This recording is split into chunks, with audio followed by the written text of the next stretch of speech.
all know a guy who only occasionally shaves for big occasions, and it's because that occasional shave really hurts. It's the time of year for big occasions, and yet there he is, suffering with that cheap drugstore razor. Let's help him out. Henson Shaving's line of razors, built with aerospace precision, deliver a smooth shave your dad, brother, and even son can enjoy, eventually. With replacement blades just 10 cents each, you'll buy it once, and they'll use it for life. How's that for the perfect gift? Celebrate with 100 free blades on your first purchase, and no subscription headaches. HensonShaving.com/holiday.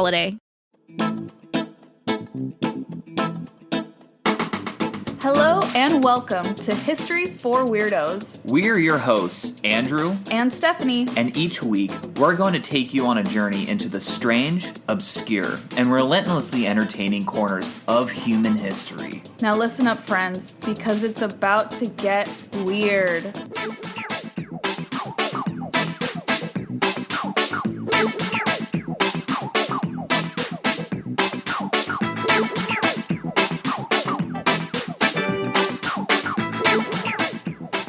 What's going on, weirdos? This is Andrew. And this is Stephanie. And welcome to History for Weirdos. Our second episode. Yay! Thank you so much to whoever is listening. We greatly appreciate it, and we hope you enjoy this podcast where we talk about weird history. Yeah. I mean, and this is like anything from like weird events, weird people, just weird circumstances. Lots of unfortunate, weird laws that have happened. Just weird human endeavors. Human beings are pretty weird. Yeah. And I think when we look back at history, we get a really clear picture of just how strange we can all be. Exactly. And weird in all like aspects of it. Like weird. Good and bad. Great weird. Cool weird. And then just weird like, ooh, that's bizarre. Yeah, exactly. Yeah. So when we say weirdos to you guys, it's actually a term of endearment. Definitely. Yes. We definitely consider ourselves weirdos. We are for sure. We're the first weirdos. Yeah. The very first, I'm sure. Yeah, the very first. And although you can't see her, we actually have our weirdo little corgi mix, Stella, kind of sleeping in between us right now as we record this on the floor of our living room. Yes, she's very content, just literally getting all of our attention. Well, hand attention. Yeah, we're giving her scratches. lots of belly scratchies while we talk to you all. And Stella is actually in our History for Weirdos logo. Yes, if you look, I think it's at the top left. Yeah. Like off-center, Yeah, top you left. see a funky little, like,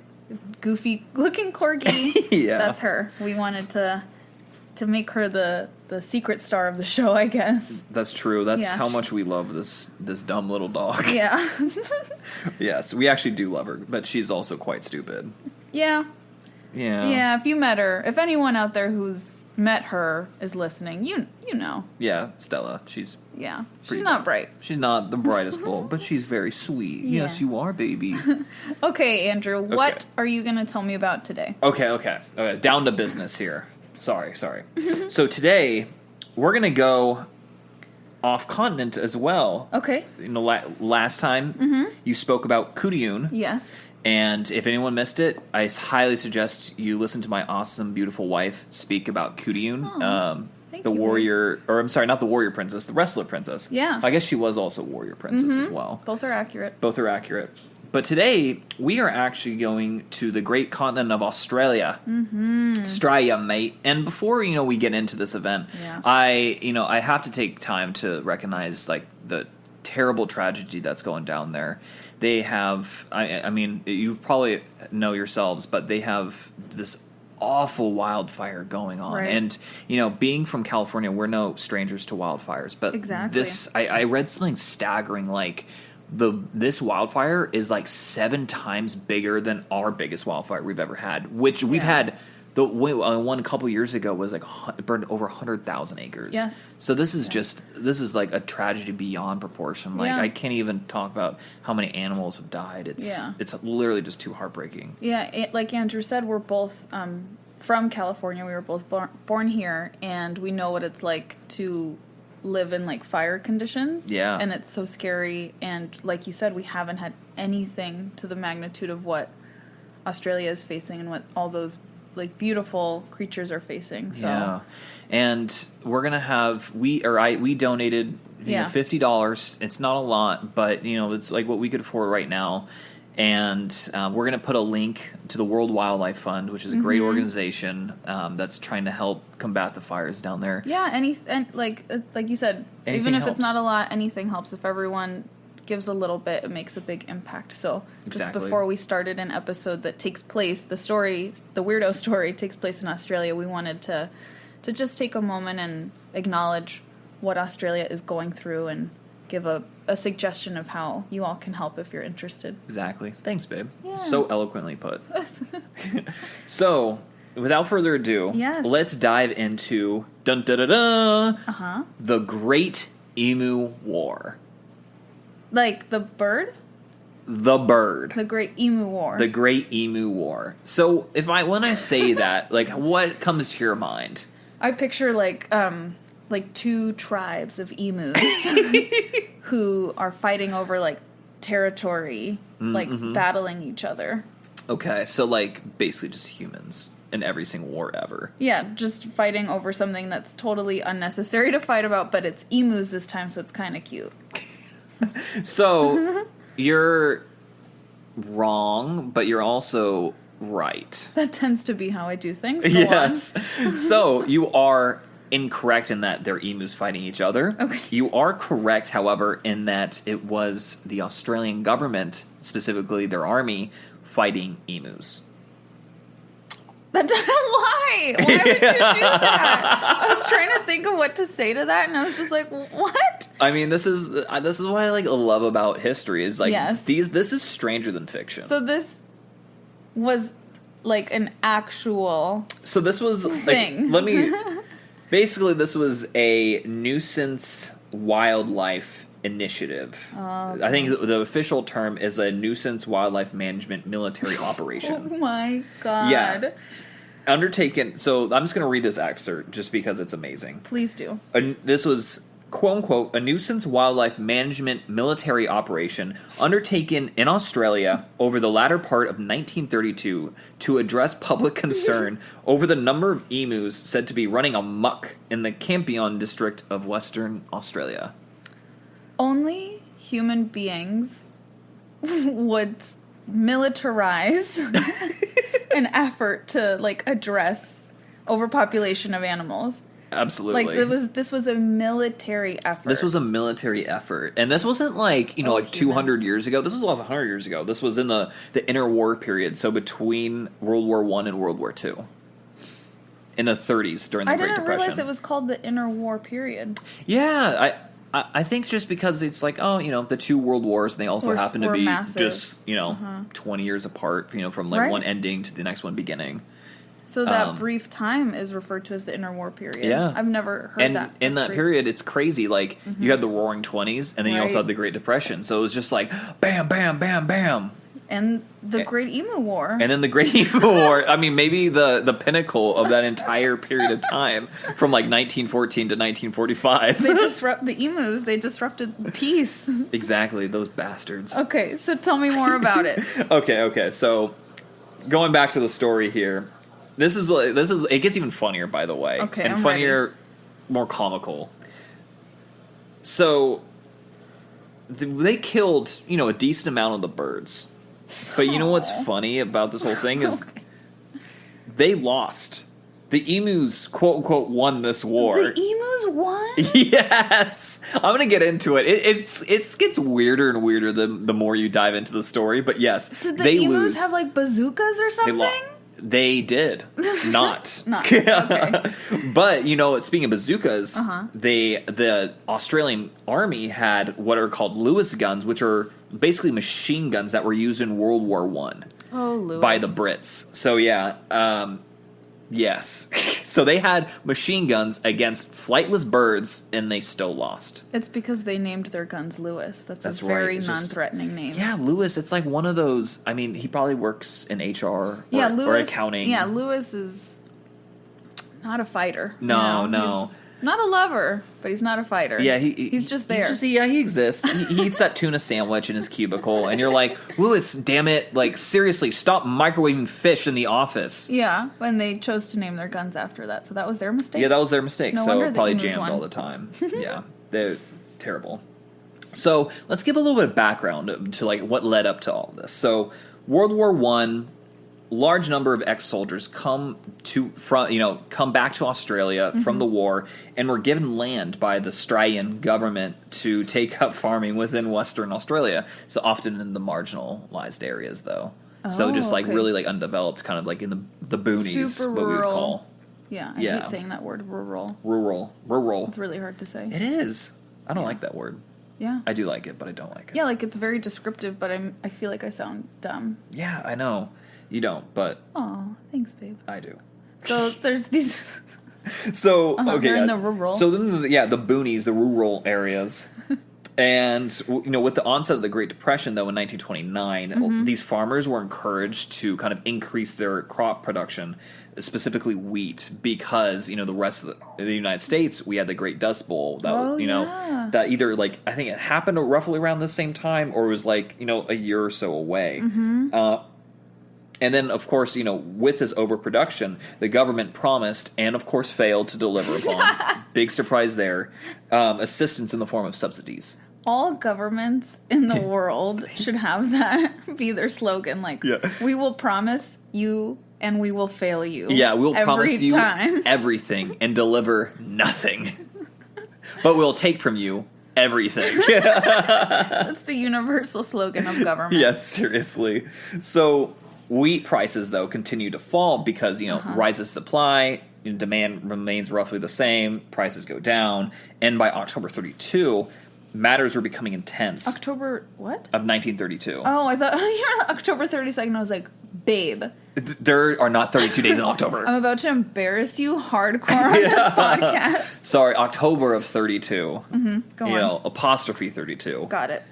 Matters were becoming really intense, and farmers were threatening to deliver wheat. And not only were they actually threatening to not deliver wheat, they were actually threatening to secede from the rest of Australia, form their own government, literally straight up civil war status. So they were really struggling. They were struggling. They felt very unheard. Yeah, the government's overproduce, we'll give you subsidies, never happened. Wow. So they're doing all this extra work for essentially less money. Wow. I know. No wonder they were so upset. Yeah, I don't blame them. Yeah, and withholding wheat would have been their only play there. Yeah, it was their bargaining chip. Yeah. They're Oh, by the way, listeners, Stella walked away from us. She apparently was really bored by this. Okay, you uncultured swine. Anyway, so to make matters worse, though, with this whole thing, is 20,000 emus were headed into farmlands, as these cultivated lands were perfect habitat for them. I just pictured a swarm of emus. Just come, they're like, we're about to fuck shit up even more. They're stupid, their long necks and they can't fly. They're just running across these rural areas trying to make it worse. And what's crazy is they were coming in wrecking fences and and destroying crops, and it made matters worse because not only were the emus coming in, these wrecked fences allowed smaller creatures vermin to come in and further destroy crops and further things. Farmers. Exactly. I know. I feel so bad. Yeah, they're already getting screwed over by their government, as we all do at some point in life. But then these emus just are dumb and can't help but make it worse. Exactly. Poor stupid emus. Yeah. I know. So this leads into the Great War. The Great War. The Great Emu War. The greatest of them all. The greatest of them all, indeed. So these farmers in Western Australia requested that troops be sent in to deal with the emu infestation. The farmers requested the troops? Yes, because they were ex-soldiers themselves. They're like, let's bring in these soldiers. Yeah. And let's just fuck shit up. Yeah, they thought that They're like, we fuck shit up in World War One. Let's bring these guys, and they're gonna fuck up these emus. I really just want to be a fly on the wall and just hear these logical conversations. So, as the youth would say, extra. Yes, that is very extra. I wonder if, in all seriousness, if they were just so fed up and felt so helpless and irritated that they were just ready to take out all their rage on these flightless birds. You know what? That's a really good point. This is the last straw. These emus, I can't take it anymore. Yeah. And the government hadn't been listening to them for so long that they just went to the extreme, thinking like they'll never send military troops to fight these giant, weird, awkward birds. And the government's like, no.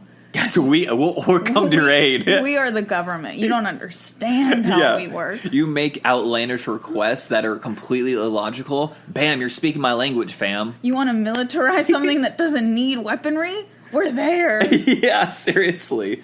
God, this would have been like the American government, I feel like. No, yeah, this is much more American than I would have thought from Australia. Yeah, I know. I'm like, as an American, I'm quite impressed. So, okay. And these farmers, they specifically requested that Lewis guns be employed in this engagement. And their argument for this was that it would be quote-unquote good target practice for the troops. Because, we weren't in the state of war at this point. Hitler wasn't even in power at this point. So, they're just like, hey, in case a future war comes up, let's practice on some of these birds, man. So... Emus, I hope everyone listening knows what emus look like, because it really adds to the comedy of this whole scenario. They're so ugly. They're so ugly. And they're so awkward looking. We're definitely going to post a picture of an emu on our Instagram. Yeah, for sure.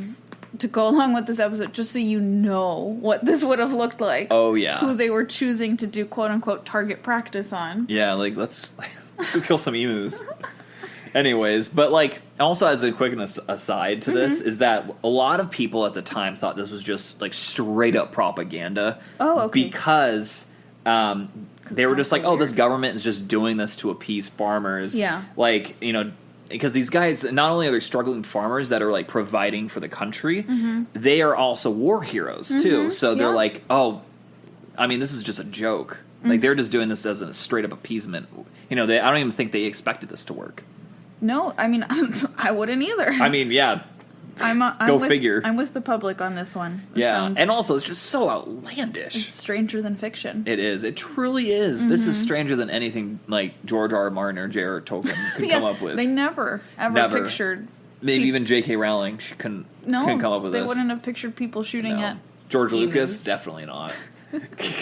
So, military involvement is due to begin in late October 1932, and the war was to be conducted under the command of Major G.P.W. Meredith of the 7th Heavy Battery of the Royal Australian Artillery, with this Major Meredith commanding soldiers Sergeant S. McMurray and Gunner J. O'Halloran, armed with 2 Lewis guns and approximately 10,000 rounds of ammunition.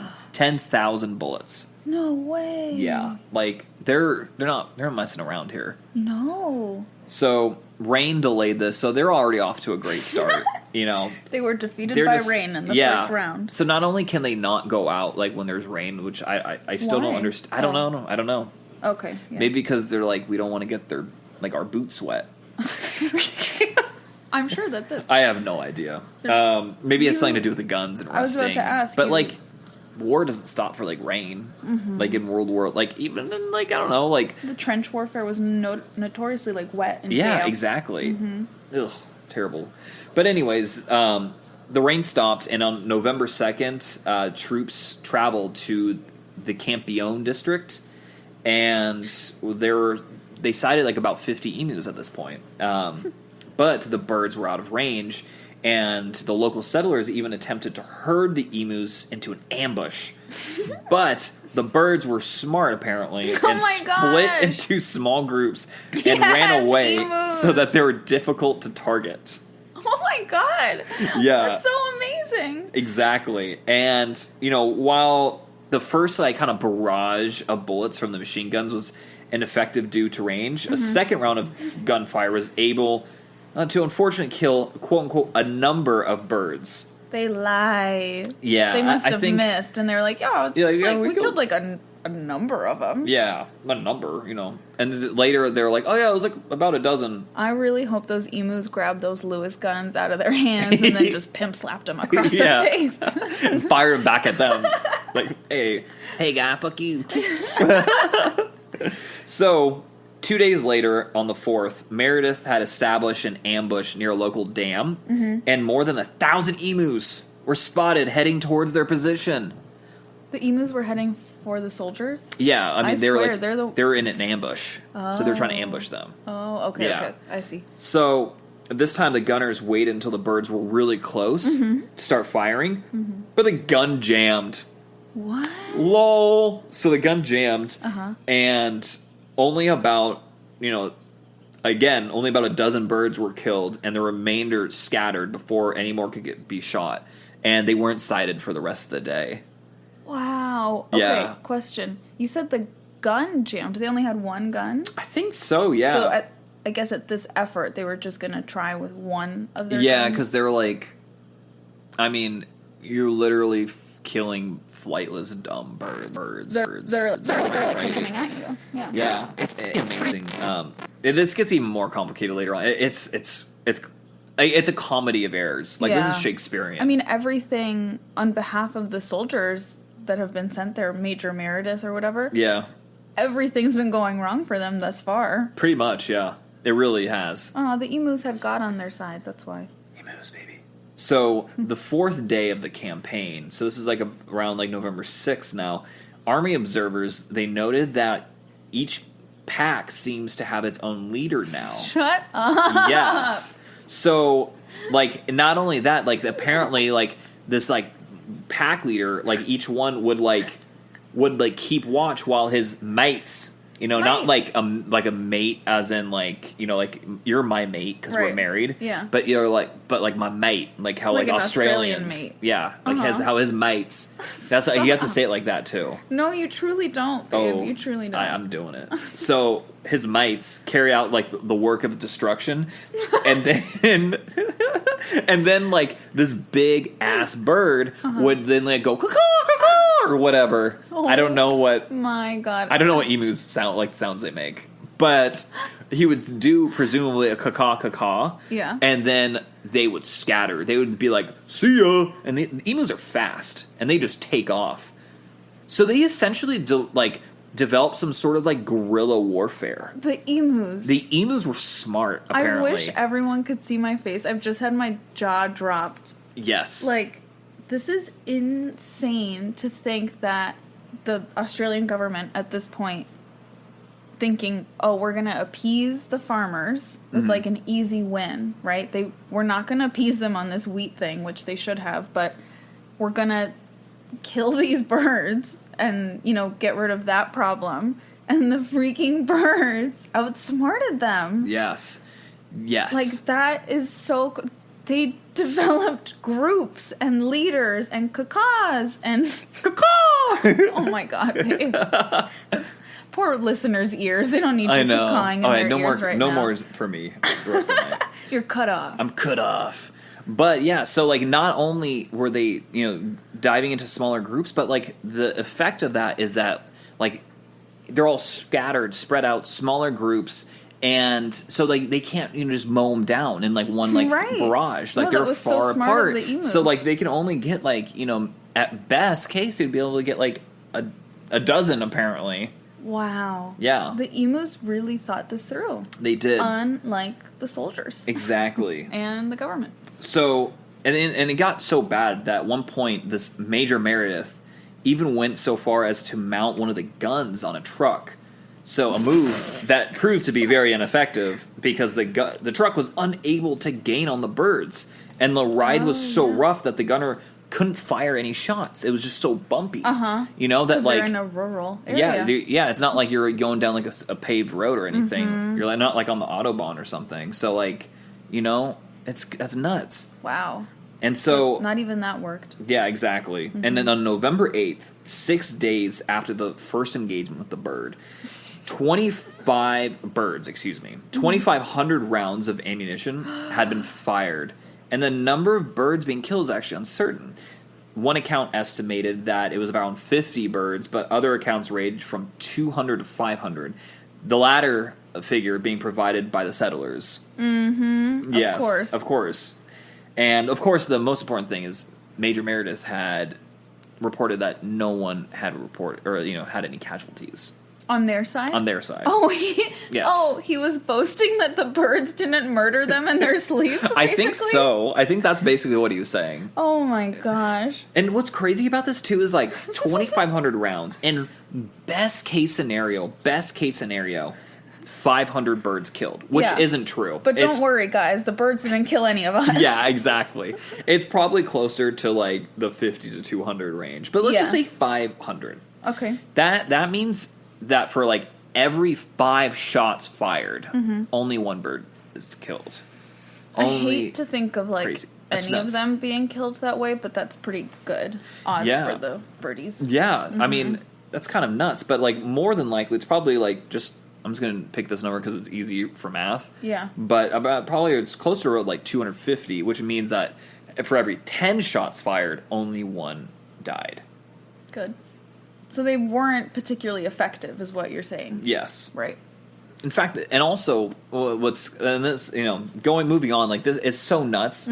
Like people started to notice, like it was becoming like a big thing amongst the general populace. I can assume it was starting to be a joke. Yeah. I mean, because like Australian people, I think by nature are super sarcastic and joke a lot. Have a good sense of humor. Great sense of humor. So like this just must have been a field day. So, like, in fact, though, like, even, like, ornithologists, like, very prominent ornithologists, like, were starting to study this subject even, like, only days into the encounter. Is an ornithologist someone that studies birds? Yes. Okay. Sorry, that is correct. So this one prominent Aussie ornithologist, Dominic Cerventi, he had this to say about the subject. And this is a direct quote. The machine gunner's dreams of point-blank fire into serried masses of emus were soon dissipated. The Emu Command had evidently ordered guerrilla tactics, and its unwieldy army soon split up into innumerable small units that made use of the military equipment uneconomic. A crestfallen field force therefore withdrew from the combat area after about a month. Yes. I've been holding in my laughter the whole time. Yeah.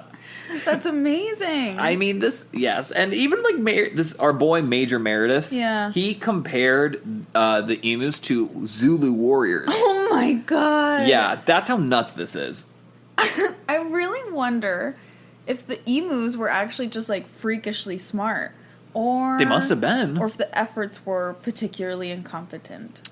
Probably both. Because that does, if what everyone is reporting is true, it's not like an exaggeration, that is actually super impressive to think about these birds and their guerrilla warfare tactics. And they're winning. Like, against humans who are armed. And not only armed with just like, like one of those like old-timey muskets, these are like rapid fire machine guns that can hold like 96 rounds, and just go. Really? Yes. Wow. And they make that exact noise too.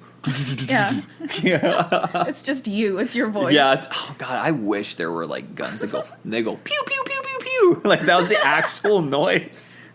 That would make them cuter. Yeah, it would, huh? But hostilities against alas, let's go move on. The hostilities against the emus resumed again on the November 13th. Okay. And the military, found some success, unfortunately, at these days. Only like 40 emus were killed on that day, though. And by December 2nd, soldiers were unfortunately killing about 100 emus per week. No. Yeah.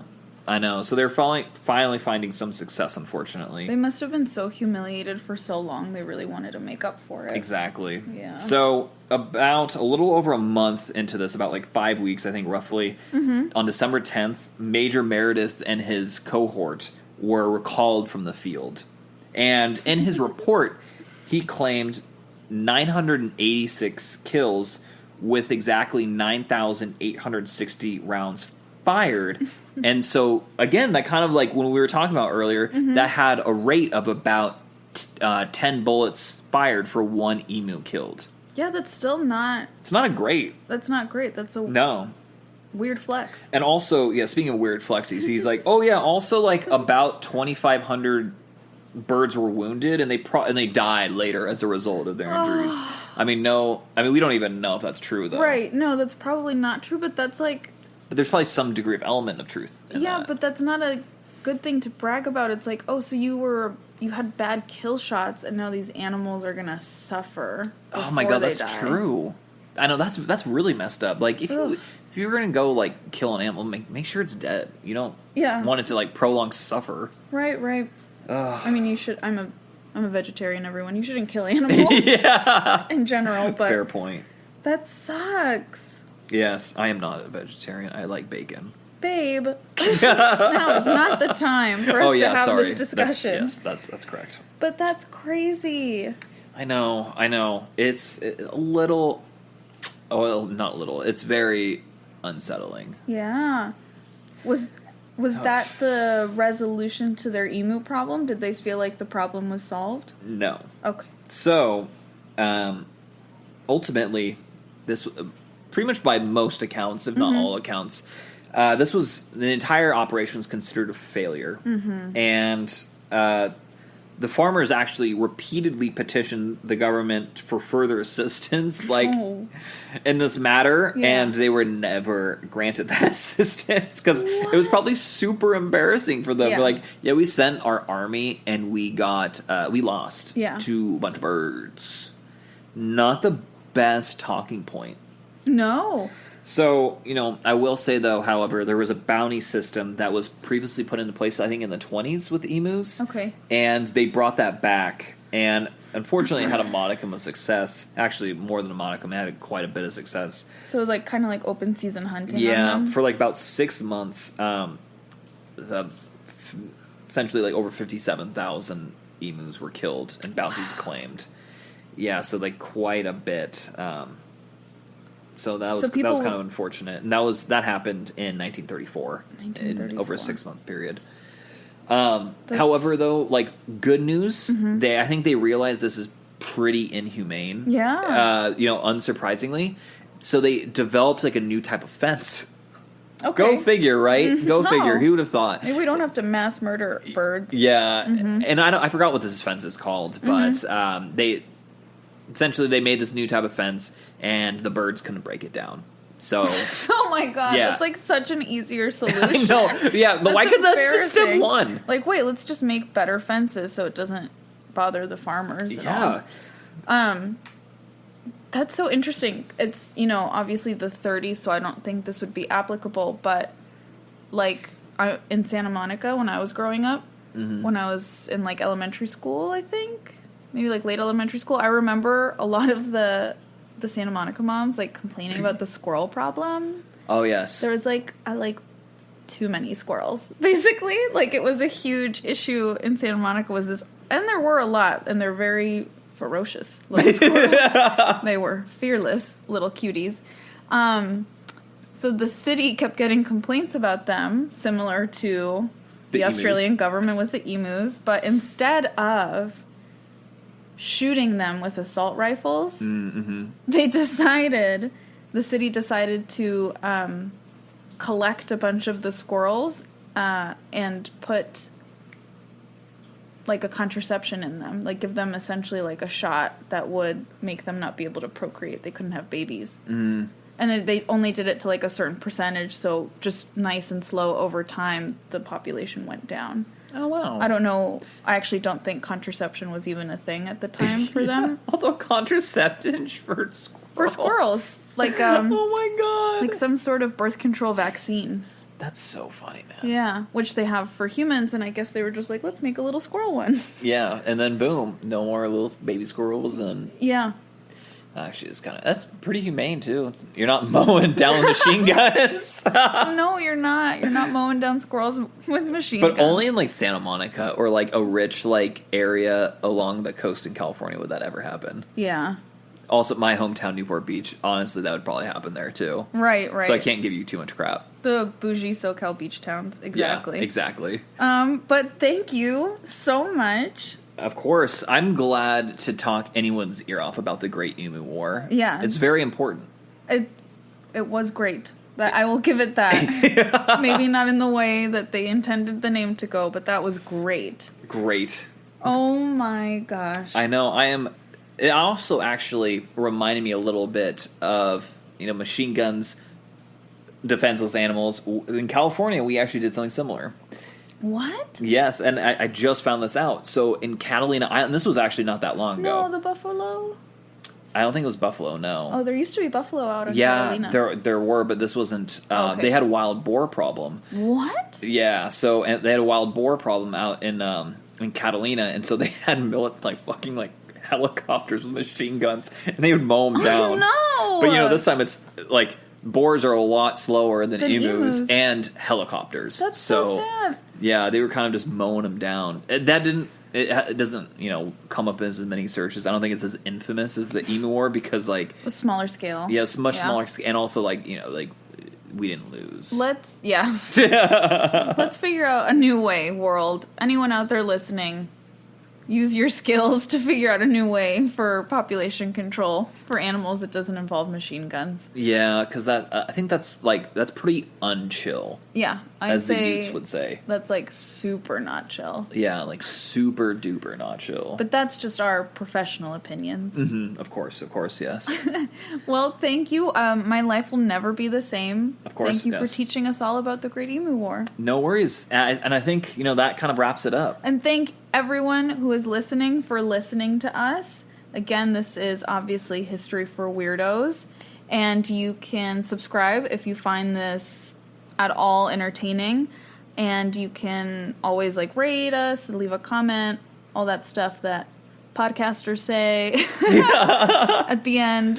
You can also follow us on social media at History for Weirdos on Instagram and Twitter. Yes. Right? And then for TikTok, it's at history_for_weirdos. Yes. And then if you ever want us to cover a specific weird history story, we would love any suggestions. And if you want us to credit you, we will definitely do that. And you can email us at historyforweirdos, all written out, at gmail.com. That's right. We'd love to hear from you all.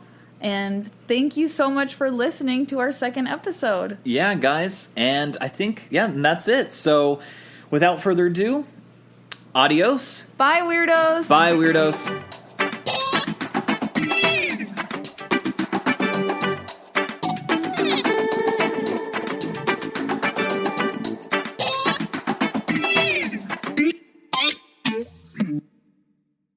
We all know a guy who only occasionally shaves for big occasions, and it's because that occasional shave really hurts. It's the time of year for big occasions, and yet there he is, suffering with that cheap drugstore razor. Let's help him out. Henson Shaving's line of razors, built with aerospace precision, deliver a smooth shave your dad, brother, and even son can enjoy, eventually. With replacement blades just 10 cents each, you'll buy it once, and they'll use it for life. How's that for the perfect gift? Celebrate with 100 free blades on your first purchase, and no subscription headaches. HensonShaving.com/holiday.